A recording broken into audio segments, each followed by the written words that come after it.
Essaala eya Malayika Omukuumi. Giyite Guardian Angel Prayer.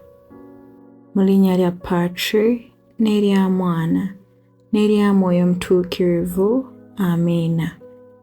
Ayi Malayika, Katonda gwe yaggya mu kisa kye n'amunteekako okunkuuma, kkiriza okuntangaaza n'okuntaasa n'okunnuŋŋamya n'okunfuga. Mu linnya lya Patri n'erya Mwana n'erya Mwoyo Mutuukirivu. Amiina. Mu Luzungu, in the name of the Father, and of the Son, and of the Holy Spirit. Amen.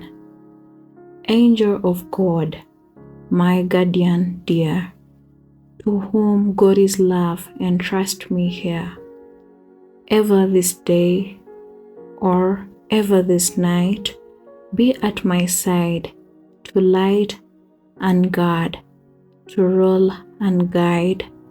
Amen. In the name of the Father, and of the Son, and of the Holy Spirit. Amen.